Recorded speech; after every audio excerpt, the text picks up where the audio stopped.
কদিন আগেই দেখলাম একজন ফেসবুকে পোস্ট করেছেন 6 দিন বাড়িতে এসে পড়াবেন এমন গৃহশিক্ষক প্রয়োজন।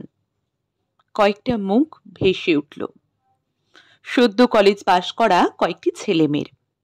বাবা রিটায়ার করেছেন, মায়ের হাঁটুতে ব্যথা, চাকরির ফর্মের দাম আকাশ ছোঁয়া। অতএব তেলতেলে মুখের মেয়েটা বা ছেলেটা চলেছে বাড়ি বাড়ি টিউশনি পড়াতে। সবাই জানে সে বেকার, অতএব সহজলভ্য।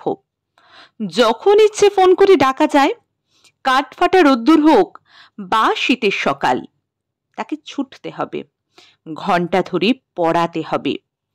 একটু সময় নড়চড় হলেই অভিভাবকের গলায় ক্ষুণ্ণ স্বর। চাকরি পাওয়ার আগে অবশ্য 1 রাউন্ড ইন্টারভিউ হয়ে গেছে।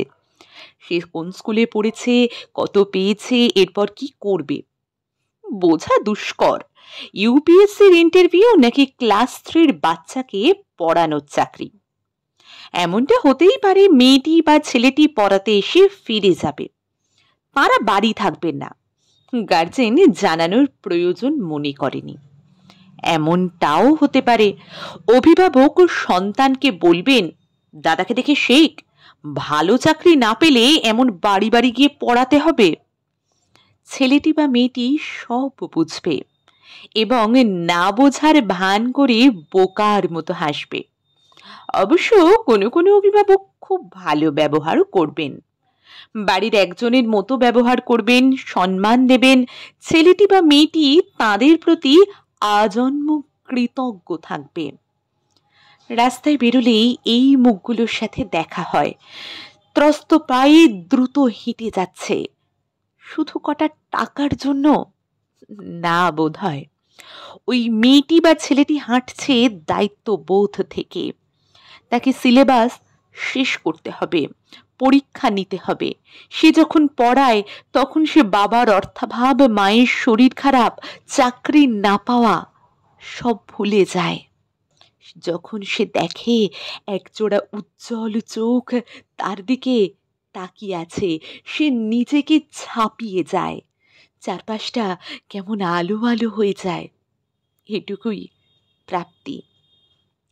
আজ গোটা দিন জুড়ে প্রচুর মানুষ তার স্কুল, কলেজ, ইউনিভার্সিটির শিক্ষকদের স্মরণ করেছেন, কিন্তু একটি লেখাও গৃহ শিক্ষকদের নিয়ে এমন চোখে পড়ল না, যেন কারোর জীবনে গৃহ শিক্ষকদের কোনো উপস্থিতিই নেই। আসলে তারা যে প্রাতিষ্ঠানিক নন, মুখে যাই বলি, অসফল মানুষদের নিয়ে কোনো উদযাপন তো হয় না। তারা নিতান্তই ব্রাত্যজন। তবু তারপরও কিন্তু সেই মেয়েটা বা ছেলেটা ঘাম মুছে হাঁটে, প্যাডেলে চাপ দেয়, নিজে যতটুকু জানে সবটুকু ভাগ করে নেয় ছাত্রীর সাথে। আর হ্যাঁ, বাড়ি ফেরার পথে তিলোত্তমার স্মৃতিতে একটা মোমবাতিও জ্বালিয়ে আসে। লেখায় হিন্দোল পালিত, বলায় আমি শুভেচ্ছা। আজ 5ই সেপ্টেম্বর 2024। আজ শিক্ষক দিবস। আমি পেশাগতভাবে একজন শিক্ষিকা। শিক্ষিকা হওয়ার আগে আমিও এরকম বাড়ি বাড়ি টিউশন পড়াতে যেতাম। তাই জন্য আমি মনে করি কোনো প্রতিষ্ঠানের শিক্ষক বা শিক্ষিকা এবং গৃহশিক্ষক বা শিক্ষিকা প্রত্যেকেই সমান সম্মানের দাবিদার। তাই আমি অন্তত চাইব প্রত্যেককে সমান শ্রদ্ধার জায়গায় রাখা হোক, প্রত্যেকে সেই মর্যাদাটাই পান যেটা একজন প্রতিষ্ঠানের শিক্ষক শিক্ষিকা পেয়ে থাকেন। নমস্কার।